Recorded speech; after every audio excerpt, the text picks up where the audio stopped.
Good morning, students.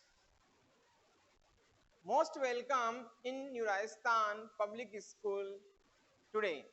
I, Kamlesh Kumawat. Today, I will teach grammar topic which is very important for you students. I think first of all, if we want to start tense, before tense, we should understand very well what is sentence.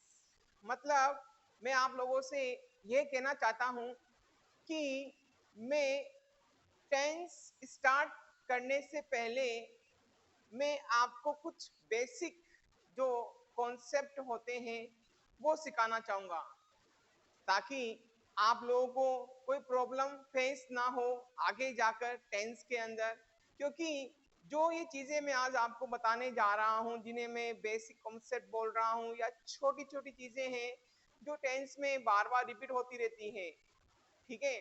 तो without इनके बिना आप थोड़ी problem face करोगे, आपके mind में confusion रहेगा ये क्या होता है ये क्या होता है। तो हालांकि टेंस में भी वो चीजें बता सकता हूं, लेकिन क्यों ना हम पूरी नॉलेज टेंस पढ़ने से पहले उनकी जो छोटे जो चीजें हैं उनसे ले लें। तो जो सबसे छोटा जो मैं बताने जा रहा हूं छोटी छोटी बातें, उसमें हम सबसे पहले सेंटेंस सीखते हैं कि सेंटेंस क्या होता है, ठीक है। सभी जानते होंगे सेंटेंस क्या होता है, अगर नहीं जानते हो तो मैं आज आपको बता रहा हूं सेंटेंस क्या होता है। It is very important students to understand what is sentence if you want to learn tense in English grammar. तो सेंटेंस क्या होता है ये सीखें।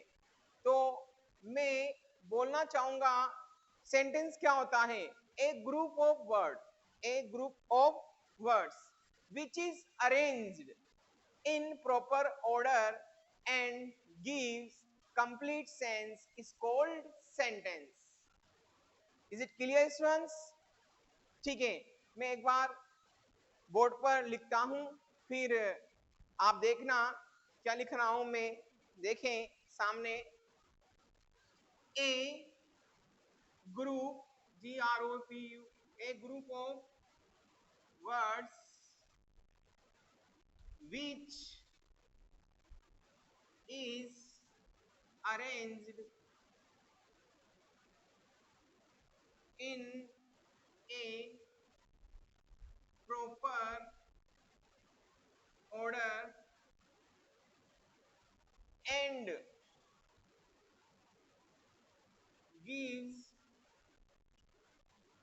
gives complete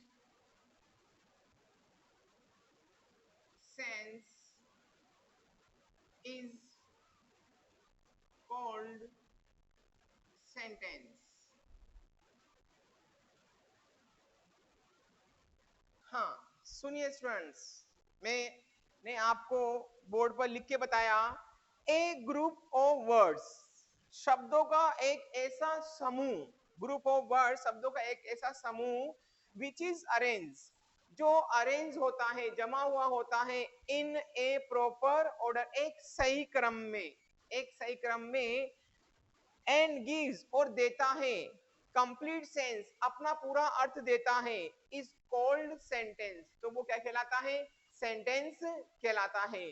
तो मैं फिर से आप लोगों के सामने रिपीट करना चाहूंगा, a group of words which is arranged in proper order and give complete sense is called sentence. दो शब्दों में ऐसे कह सकते हैं, दो या दो से अधिक शब्द मिलकर कोई निश्चित अर्थ निकालते हैं, उन्हें हम सेंटेंस कहते हैं। मतलब सेंटेंस वाक्य, एक वाक्य में, एक सेंटेंस में दो या दो से अधिक शब्द होने चाहिए, दो या दो से अधिक वर्ड होने चाहिए, तब जाकर वो सेंटेंस कहलाता है। जैसे सुनना, मैं बता रहा हूं आपको क्या है, राम eats food। देखो कितने वर्ड है, 1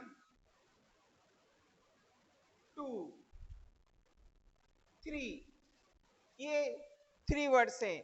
जब ये वर्ड्स एक साथ आ रहे हैं मिलकर तो ये पूरा सेंटेंस बन रहा है। जैसे राम ईट्स फूड, जैसे मैं बोलूं, अभी मैं लिखता हूं राम, ये कोई सेंटेंस नहीं है यहाँ पे, ठीक है, ये सिंगल वर्ड है, सिंगल वर्ड सेंटेंस नहीं बना रहा। तो सेंटेंस बनाने के लिए हमें दो या दो से अधिक शब्दों की आवश्यकता पड़ती है, तब जाके क्या बनता है, सेंटेंस बनता है। तो आप लोगों को सेंटेंस समझ में आ गया होगा कि सेंटेंस किसे कहते हैं।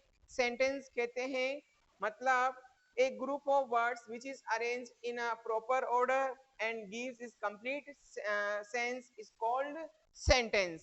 तो ध्यान से सुनिएगा क्या आगे मैं कहना जा रहा हूं आप लोगों को। तो इस प्रकार से हमें पता चला कि सेंटेंस क्या होता है, ठीक है ना। हमने एग्जाम्पल भी लिया, एक और एग्जाम्पल ले लेते हैं। जैसे देखना, राधा राधा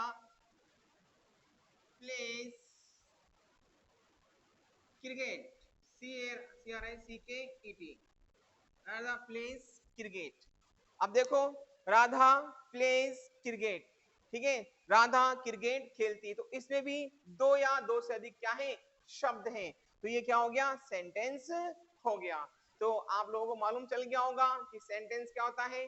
सेंटेंस वो होता है जिसमें दो या दो से अधिक क्या होते हैं, शब्द होते हैं और अपना निश्चित अर्थ निकालते हैं, मतलब एक डेफिनेट मीनिंग देते हैं, तो उसे क्या कहते हैं, हम सेंटेंस कहते हैं। तो फिर से मैं एक बार लास्ट बार रिपीट कर देता हूं, a group of words which is arranged in a proper order and gives complete sense is called sentence। Example है, Ram eats food, Radha plays cricket।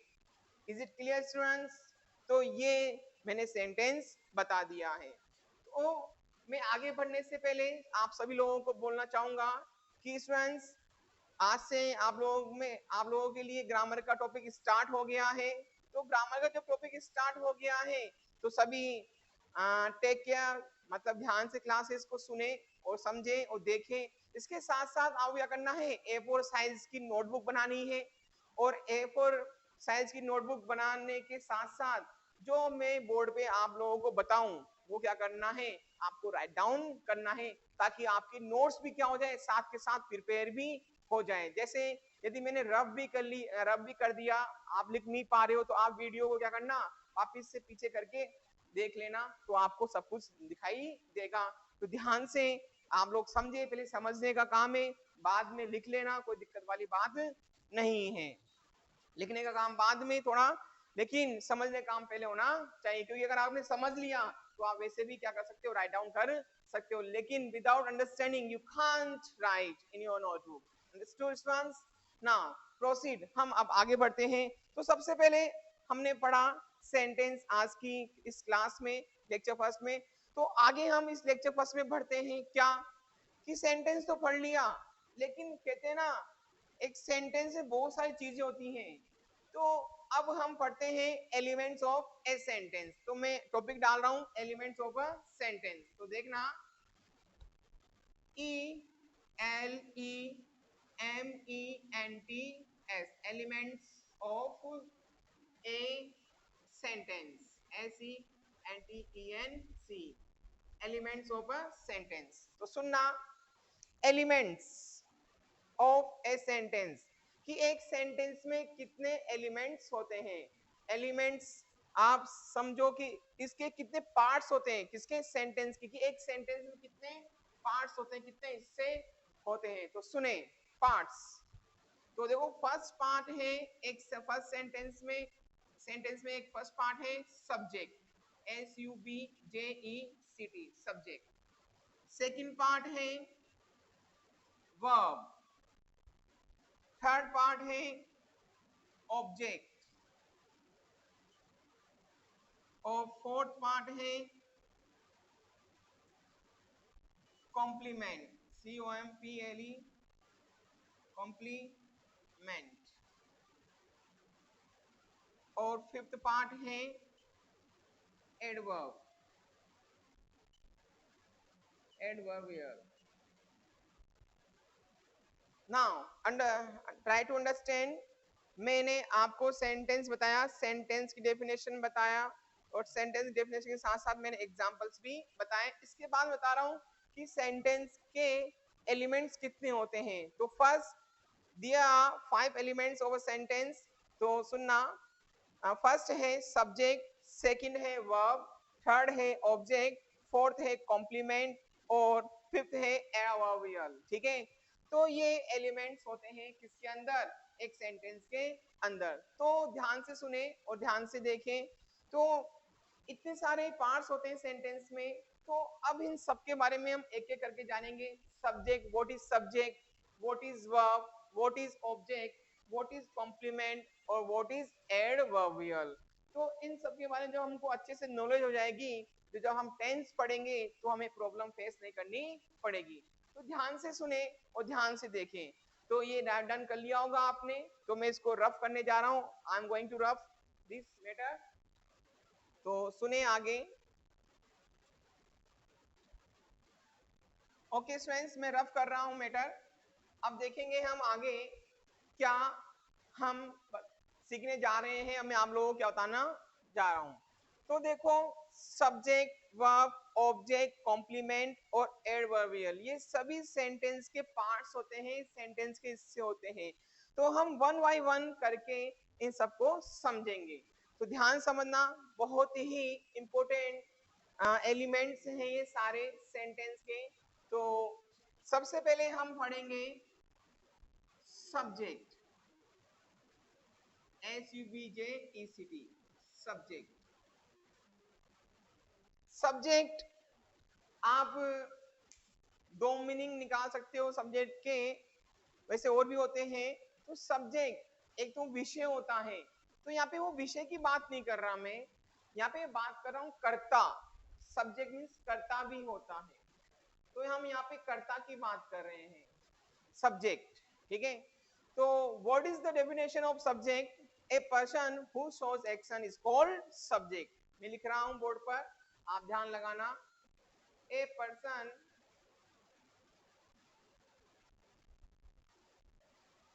who shows action is called sent is called subject. सुनिए, try to understand. I am going to tell the definition of subject. Now try to understand. A person who shows action, मतलब एक व्यक्ति जो action, क्रिया को दर्शाता है, ठीक है ना, उसे क्या कहते हैं, हम सब्जेक्ट कहते हैं। मतलब ये होता है कि जो व्यक्ति कार्य करता है वो क्या होता है, सब्जेक्ट होता है। कैसे, सुनना। Ram plays football. हाँ, अब ये सेंटेंस मैंने लिखा आप लोगों को एग्जाम्पल के तौर पे, इस सेंटेंस लिखा राम प्लेज फुटबॉल। तो ध्यान समझे कि ये क्या है, इसमें सब्जेक्ट कहाँ है। मैंने बताया, फिर बता रहा हूं, हम लोगों को हम सब्जेक्ट पढ़ रहे हैं। ये फर्स्ट एलिमेंट है किसका, सेंटेंस का फर्स्ट एलिमेंट है। तो ध्यान से सुने, मैं सेंटेंस का फर्स्ट एलिमेंट बता रहा हूं, और फर्स्ट एलिमेंट कौन सा है, सब्जेक्ट। मैंने बताया सब्जेक्ट क्या होता है, a person who shows action is called subject। मतलब वह व्यक्ति जो कार्य करता है वो क्या कहलाता है, सब्जेक्ट कहलाता है। जैसे मैंने एग्जांपल लिया, Ram plays football, Ram football खेलता है। तो सुनना ध्यान से, क्या है यहाँ पर, जो राम है, राम प्लेज खेलना, और फुटबॉल मतलब फुटबॉल। ठीक है, तो यहाँ पे खेलने का कार्य कौन कर रहा है, एक्शन कौन कर रहा है, राम फुटबॉल खेलता है, राम ही कर रहा है ना, तो ये क्या हो गया, सब्जेक्ट हो गया। तो जो एक्शन करेगा, जो कार्य करेगा, वो क्या कहलाएगा, सब्जेक्ट कहलाएगा। एक और एग्जांपल लेता हूं, आइए। ठीक है, कौन सा एग्जांपल लेता हूं मैं, देखना। I write a later.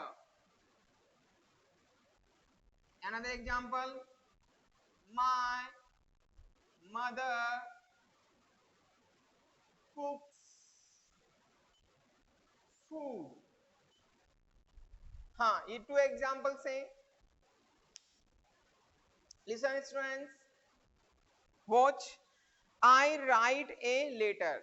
मैं एक पत्र लिखता हूं. तो यहाँ पे लेटर कौन लिख रहा है? मैं. तो मैं क्या हुआ यहाँ पे? सब्जेक्ट. तो लिखने का कार्य कौन कर रहा है? मैं. तो मैं क्या हो गया यहाँ पे? सब्जेक्ट. इसी प्रकार से सुनना, माई मदर कुक्स फूड. मेरी माँ भोजन पकाती है. तो यहाँ पे कुकिंग कौन कर रही है? मेरी माँ. तो मेरी माँ क्या हो गई यहाँ पे? सब्जेक्ट हो गई. तो इस प्रकार से आई सब्जेक्ट, इस प्रकार से my mother subject. Understood students? तो देखना, तो यहाँ पे तीन सब्जेक्ट निकले. अब तीनों ही सब्जेक्ट क्या कर रहे हैं? एक्शन कर रहे हैं. अब तो जो एक्शन करेगा वो क्या कहलाएगा? सब्जेक्ट कहलाएगा. Is it clear? तो यहाँ पे मैंने आपको सब्जेक्ट की डेफिनेशन बता दी है, और सब्जेक्ट की डेफिनेशन बताने के साथ साथ मैंने आपको एग्जाम्पल देकर समझा दिया है कि सब्जेक्ट क्या होता है. अब तो आपको क्लियर हो गया होगा. ध्यान सुनो, बिल्कुल आराम से समझ में आएगा. और देखो, लिसन करो और एक वॉच करो तो बहुत अच्छा समझ में आएगा. ठीक है, तो ध्यान से सुनते रहो. ठीक है, तो ये सब्जेक्ट हो गया. ठीक है, अब आगे बढ़ते हैं कि सब्जेक्ट कितने प्रकार के होते हैं. How many types of subject? There are two types of subject. तो मैं यहाँ पे लिख रहा हूं. ठीक है, मैं एग्जांपल रफ कर रहा हूं यहाँ पे. चलो यहाँ पे लिख देता हूं मैं. There are two types of subject.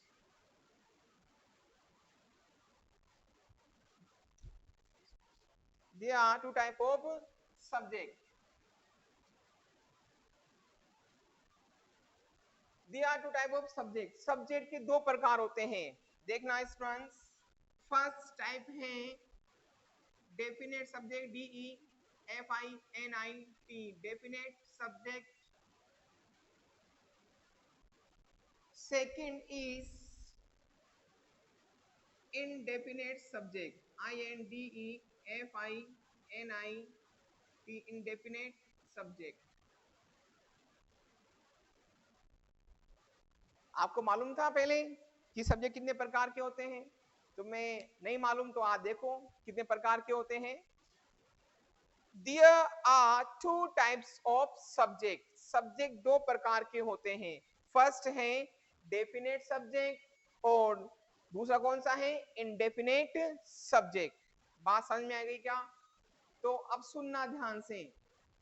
क्या मैं क्या बताने जा रहा हूं? मैंने आपको बताया कि sentence, what is sentence? Sentence क्या होता है? मैंने फिर आपको बताया एलिमेंट्स ऑफ अ सेंटेंस की. सेंटेंस में कितने एलिमेंट्स होते हैं?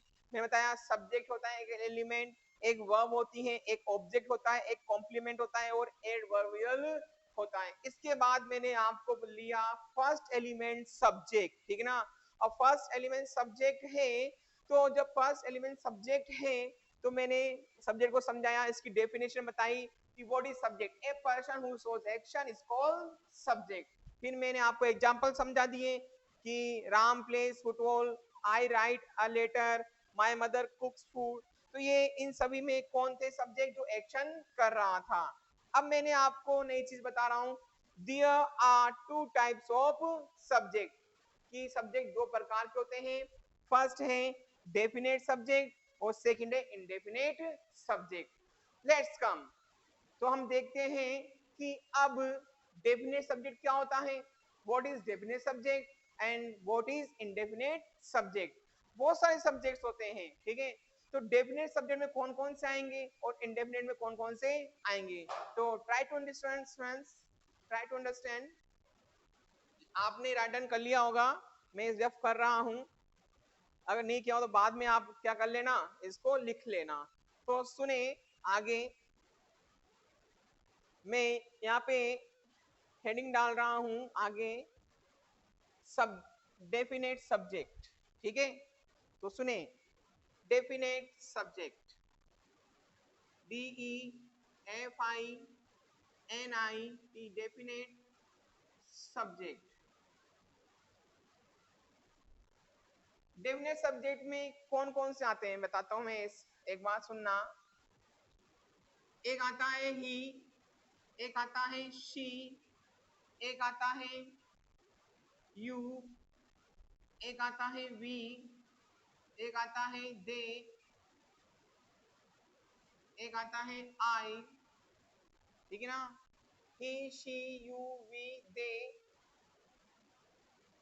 एक आता है, ठीक है। पहला आया ही, फिर आया शी, फिर क्या आया यू, फिर क्या आ गया वी, फिर क्या आ गया दे, फिर आई।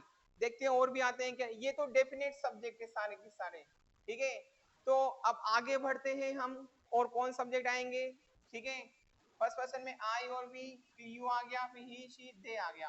अब देखना ये सब कौन से हैं, डेफिनेट सब्जेक्ट, ठीक है।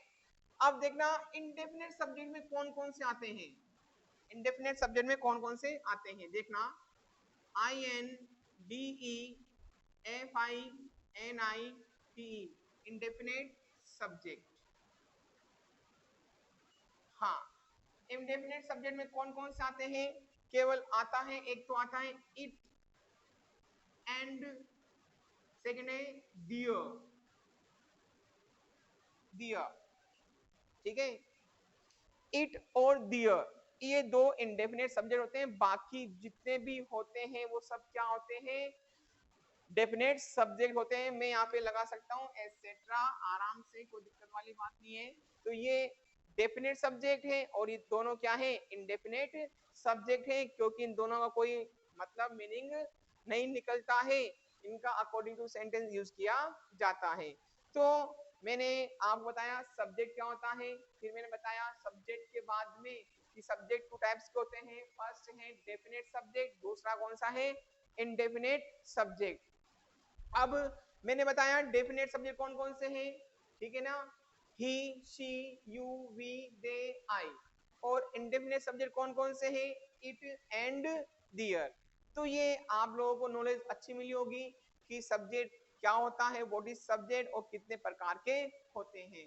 तो जब हम टेंस पढ़ेंगे तो आप जब क्या करोगे, यूज करोगे, सेंटेंस बनाओगे, तो आपको पता हो रहना चाहिए कि मैं ये डेफिनेट सब्जेक्ट लिख रहा हूँ, ये इंडेफिनेट सब्जेक्ट लिख रहा हूँ। तो बहुत काम की चीज है, आप इसे समझे अच्छे से और इसे नोटबुक में राइट डाउन भी करना, ठीक है, जैसे जैसे मैं लिखवाता जा रहा हूँ। तो स्टूडेंट्स क्लियर, सब्जेक्ट आपको समझ में आ गया, एनी प्रॉब्लम, ठीक है। अब सुनना ध्यान से आगे। तो अब ये फर्स्ट एलिमेंट था सब्जेक्ट, फर्स्ट एलिमेंट कौन सा था, सब्जेक्ट। अब दूसरा कौन सा आएगा, वर्ब, ठीक है। वर्ब क्या होती है, इसको मैं रफ कर रहा हूं, देखें।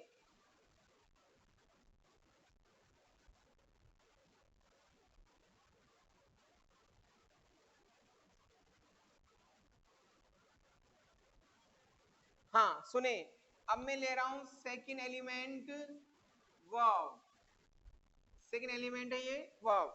व्हाट इज वर्ब, वर्ब क्या होती है, जैसे मैंने बताया था सब्जेक्ट का मीनिंग होता है कर्ता, उसी प्रकार से बता रहा हूं वर्ब का मीनिंग होता है क्रिया, क्रिया। सभी के माइंड में आप सोच रहे होंगे कि जो कर्ता कार्य करता है वो मतलब क्रिया करता है, वो क्या होती है, वर्ब होती है, ठीक है। बिल्कुल आपने सही सोचा है, जो मतलब क्रिया जो कर्ता के द्वारा की जाए, ठीक है। तो मैं ऐसे बोलना चाहूंगा एक्शन वर्ड्स, जितने भी एक्शन वर्ड्स हैं, ACTION, एक्शन वर्ड्स, ठीक है। एक्शन वर्ड्स, जितने भी एक्शन वर्ड्स हैं जिनमें क्रिया वाले शब्द, वो सब क्या होती है, वर्ब होती है। Action words are called verb. जैसे मैं बात करूं वर्ब की तो क्या होता है, a verb is a part of is a part of a sentence, is a part of sentence that tell us what the subject perform, what the subject performs. ठीक है ना? तो सुनना, मैंने बताया वर्ब, ये दूसरा एलिमेंट है किसका? सेंटेंस का। फर्स्ट एलिमेंट कौन सा था? सब्जेक्ट। ये सेकंड एलिमेंट कौन सा है? वर्ब। मैं बता रहा हूं कि जो ये सेकंड एलिमेंट है, ठीक है, किसका? सेंटेंस का, वो होता है वर्ब। वर्ब मींस क्या होता है? क्रिया। तो मैं बता रहा हूं जितने भी एक्शन वर्ड्स है वो क्या होती है? वर्ब्स होती है। सुनना ध्यान से, a verb is a part of a sentence. जो वर्ब होती है वो सेंटेंस का एक हिस्सा होती है। डेट जो टेल्स अस, जो हमें बताते हैं, बताती है, व्हाट द सब्जेक्ट परफॉर्म्स, की करता क्या करता है, करता क्या परफॉर्म करता है, कौन सा कार्य करता है। तो ये हमें वर्ब ही बताती है कि करता क्या करता है, क्या नहीं करता है। ठीक है ना? ये वर्ब होती है। तो दूसरे शब्दों में मैं बोलना चाहूं, वे शब्द जिनमें किसी कार्य के होने का या करने का पता चले, वो भी क्या कहलाती है? क्रिया कहलाती है। सुनना फिर से, चाहो तो आप हिंदी में लिख सकते हो, वैसे इंग्लिश में लिख दिया है।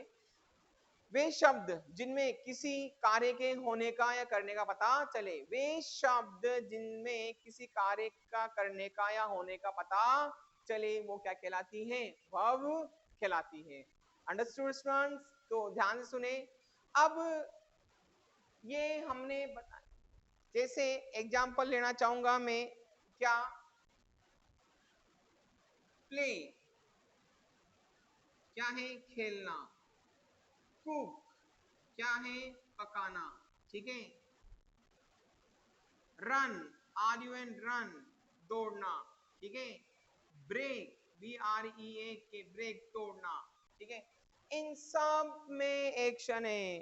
प्ले में खेलना एक ना एक्शन ही है, कुक पकाना एक्शन, रन क्या करना? दौड़ना। ठीक है ना? एक्शन है। ब्रेक तोड़ना, इसे भी एक्शन है।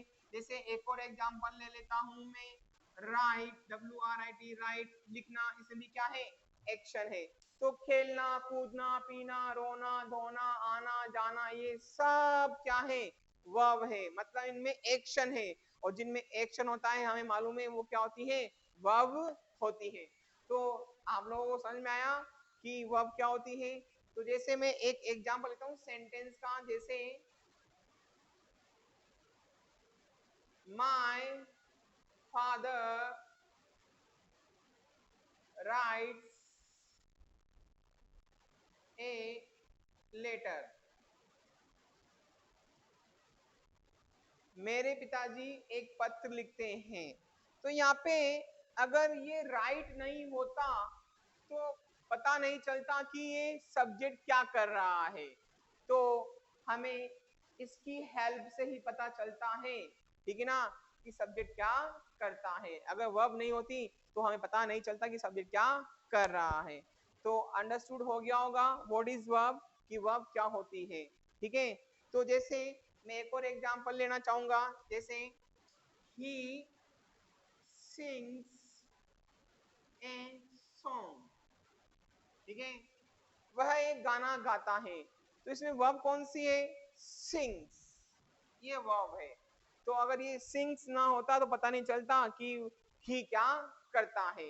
तो ये वर्ब्स क्या होती है? मैं एक प्रकार से ऐसे कहूं, verbs are the hearts, verbs are the hearts of a sentence. जो वर्ब्स होती है वो हार्ट्स होती है, हार्ट होती है किसका? सेंटेंस। हार्ट मैंने बताया, हार्ट, HEART, हार्ट। ये वर्ब क्या होती है? हार्ट होती है किसका? एक सेंटेंस का। यदि अगर हार्ट को निकाल लिया जाए तो जानते हो ना, आदमी जिंदा नहीं रह पाएगा। वैसे ही यदि वर्ब को निकाल लिया जाए तो सेंटेंस किसी काम का नहीं होगा। ठीक है ना? तो ये हार्ट मानी जाती है वर्ब। ठीक है। तो इस प्रकार से मैंने आपको वर्ब समझा दी है। ठीक है। तो अब हम ये देखते हैं कि ये वर्ब्स कितने प्रकार की होती है, जिस प्रकार से सब्जेक्ट कितने प्रकार के थे, 2 प्रकार के, उसी प्रकार से वर्ब कितने प्रकार की होती है, 2 प्रकार की होती है। दो समझे वर्ब कितने प्रकार की होती है, ओके क्या क्या होती है, तो समझे ध्यान से। फर्स्ट है हेल्पिंग वर्ब,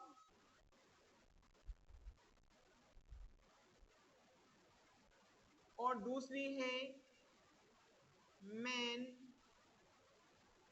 वर्ब।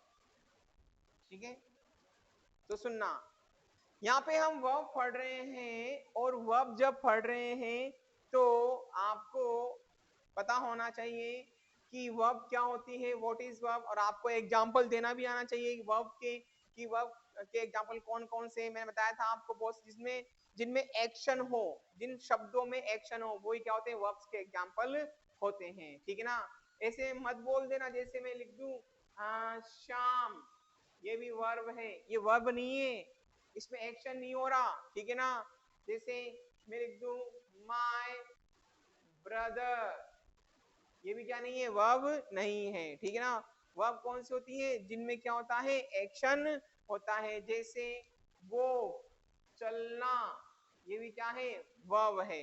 तो ये चीजें जिनमें एक्शन होता है वही वर्ब होती है, बाकी को और कुछ भी नहीं होता। तो सुनना आगे, तो मैंने आपको वर्ब की डेफिनेशन बताई, सॉरी स्टूडेंट्स, मैंने वर्ब की क्या बताई, डेफिनेशन बताई। तो अब सुनो ध्यान से, क्या आगे मैं बताया, there are two types of verb, there are two types of verb, मैं लिख देता हूं यहाँ पे, देयर आर टू टाइप्स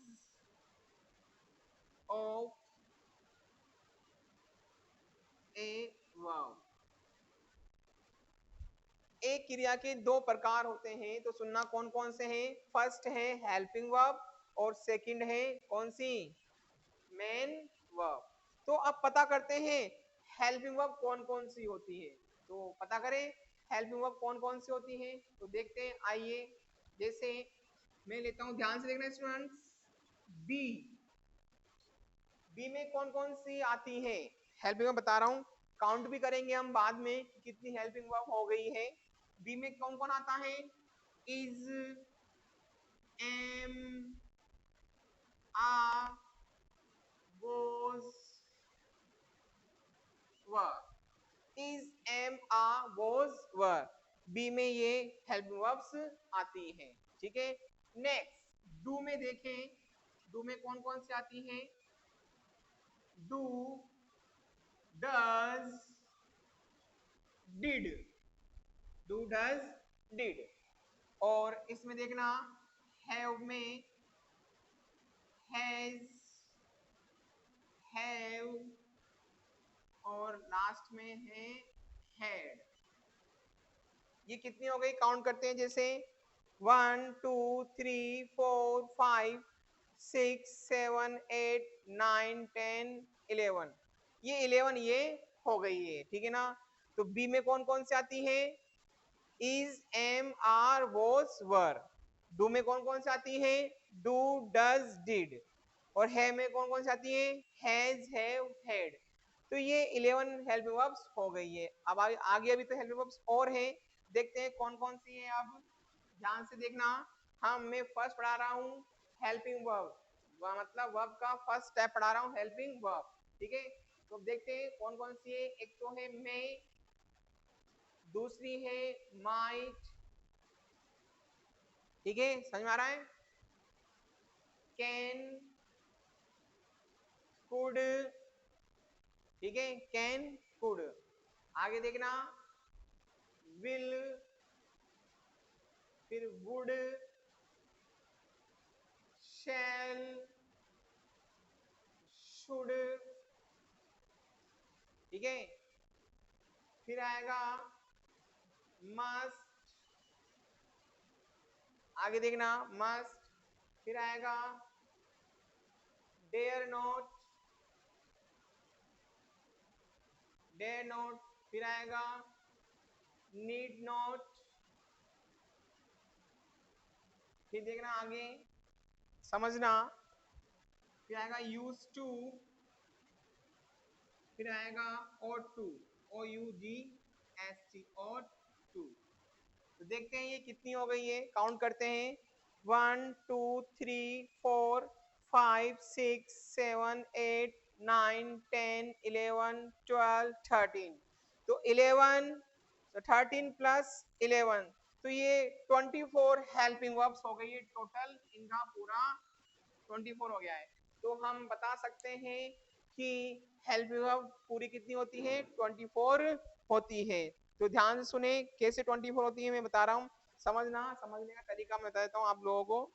देखो, एक तो मे और माइट का पेयर, मे और माइट का पेयर, पेयर मीन्स जोड़ा, पेयर, मे और माइट का पेयर, कैन कुड का पेयर, ये याद करने की ट्रिक है, कैन कुड का पेयर, फिर विल वुड का, ये वुड, इसे वुल्ड मत बोलना, वुल्ड, यहाँ पे एल साइलेंट है, वुड, क्या बोलेंगे, वुड, ठीक है ना। कई स्टूडेंट्स वुल्ड वुल्ड करते रहते हैं, तो आपको वुल्ड नहीं बोलना, क्या बोलना है, वुड, ठीक है ना। जैसे शैल, शुड, ठीक है ना। अब कई स्टूडेंट्स से बोलते हैं शाल, शाल करते रहते हैं, शाल नहीं होता, ठीक है ना, क्या होता है, शेल। कभी कई कई स्टूडेंट्स इसको बोलते हैं शुल्ड, शुल्ड, शुल्ड भी नहीं होता, क्या होता है, शुड। तो शैल, शुड, ठीक है ना। तो कितने पेयर बने, 1 2 3 4 पेयर इसके बन गए, ठीक है ना। ये 5 पेयर है, डेयर नोट और नीड नोट, डेयर नोट और नीड नोट। देखते हैं आगे, नेक्स्ट पेयर है यूज टू और ought to। मस्ट एक अकेला रहता है, मस्ट का कोई पेयर नहीं है, मस्ट अकेला रहता है। और वैसे पेयर है सारे, may might, can could, will would, shall should, dare not, need not, use to, ought to, और क्या जाएगा, मस्ट हो जाएगा। स्टूडेंट्स क्लियर, एनी डाउट, ठीक है, नहीं होगा जहां तक मैं जानता हूं, क्योंकि आप शुरू से ध्यान से पढ़ रहे हो तो कोई दिक्कत नहीं आएगी। इधर देखना, बी में मैंने आपको समझाया, इज, एम, आर, वोज वर एक साथ बोल दो, और इज एम आर एक साथ बोल दो, is am are was were. Do में do does did, do does did, ठीक है। हैव में हैज हैव हेड, ठीक है। तो इस प्रकार से जो हेल्पिंग वर्ब होती है कितनी होती है टोटल, 24, 11 ये होती है, 13 ये होती है। तो आप लोगों को हेल्पिंग वर्ब समझ में आ गई होगी। और इसके बाद में मैं लूंगा वर्ब का second topic, second type main verb, ठीक है। ये उतार लेना अपनी नोटबुक में ध्यान से, और नोटबुक जब उतारो तो अच्छे से अच्छी हैंडराइटिंग में उतारना, ऐसे नहीं जल्दीबाजी में आप क्या कर रहे हो, बेकार तरीके से राइट डाउन कर रहे हो, ठीक है ना। अभी चाहे आप रफ नोटबुक ले सकते हो, बाद में फेयरली काम कर सकते हो, लेकिन नोट्स अच्छे बनने चाहिए, ठीक है, ऐसे नहीं मतलब आपने जल्दीबाजी में बेड हैंड राइटिंग में कर लिया, ठीक है। तो समझ में आ गया, हेल्पिंग वर्ब कितनी होती है, 24, कौन कौन सी होती है, सबको समझ में आ गया होगा। अब मैं लेता हूं सेकंड टाइप जो होता है मेन वर्ब, मैं रफ कर रहा हूं, ठीक है ना, आगे पढ़ाने के लिए, तो सुनना। मेन वर्ब, जैसे हेल्पिंग वर्ब का जो मीनिंग होता है वो होता है सहायक क्रिया, तो मेन वर्ब का मीनिंग क्या हो जाएगा, मुख्य क्रिया, ठीक है। तो सुनना, मुख्य क्रिया क्या होती है, तो मेन वर्ब की बात कर रहा हूं, हमने हेल्पिंग वर्ब पढ़ ली है, और हम पढ़ रहे हैं अब कौन सी, मेन वर्ब। तो देखो, there are two types of main verb, main verb के 2 टाइप्स होते हैं, ठीक है। कौन कौन से होते हैं, तो सुनिए कौन कौन से होते हैं, आप लोगों ने पढ़ रखा होगा ध्यान से, अगर नहीं पढ़ा होगा तो आप फिर से पढ़ रखें, पढ़े यहाँ पे। फर्स्ट है ट्रांजिटिव वर्ब, फर्स्ट है ट्रांजिटिव वर्ब, सेकंड है इन ट्रांजिटिव वर्ब, ठीक है। अब हाँ, मैंने आपको बताया कि हेल्पिंग वर्ब के बाद में हम मेन वर्ब पढ़ रहे हैं, तो मैंने बताया मेन वर्ब का मीनिंग होता है मुख्य क्रिया, तो मुख्य क्रिया होती है, बता दिया मैंने कितने प्रकार की होती है, 2 types, there are 2 types of main verb. First है ट्रांजिटिव वर्ब और सेकंड है इंट्रांजिटिव वर्ब। तो यहाँ तक मैं आज की क्लास यहीं पे एंड करूंगा, क्योंकि बहुत कुछ पढ़ लिया है आज हमने शुरू से, ठीक है। तो शुरू से मैंने आपको सेंटेंस बताया, ठीक है, सेंटेंस की डेफिनेशन बताई, सेंटेंस की डेफिनेशन के बाद मैंने एग्जांपल बताए आप लोगों को, एग्जांपल के बाद मैंने बताए एलिमेंट्स ऑफ सेंटेंस, मैंने सेंटेंस एलिमेंट सब्जेक्ट लिया, मैंने बताया सब्जेक्ट में क्या क्या होता है, कितने प्रकार के होते हैं, ठीक है। इसके बाद में मैंने आपको वर्ब पढ़ाई, वर्ब की डेफिनेशन बताई, फिर उसके बाद में मैंने वर्ब के टाइप्स बताए, मैंने हेल्प वर्ब समझा दिया आप लोगों को। अब मैंने ये जो मेन वर्ब के ट्रांजिटिव और इंट्रांजिटिव, ये कल नेक्स्ट क्लास में हम इसे समझेंगे। तो जितना मैंने पढ़ाया उसे नोटबुक में अच्छे हैंडराइटिंग में लिखें और साथ ही साथ उसे क्लियर भी करते चलें, ताकि नेक्स्ट क्लास में आप लोगों को प्रॉब्लम फेस ना हो। तो जब नेक्स्ट क्लास में आप आओ तो प्लीज पीछे का कवर करके आना। कवर करने से मतलब है लर्न करके आना, समझ के आना, ताकि आपको नेक्स्ट क्लास में अच्छे से समझ में आ सके। तो आज के लिए इतना ही काफी होगा, और आप लोग पढ़ें, याद करें और समझें और लिखें। Thank you students, have a nice day, thank you very much.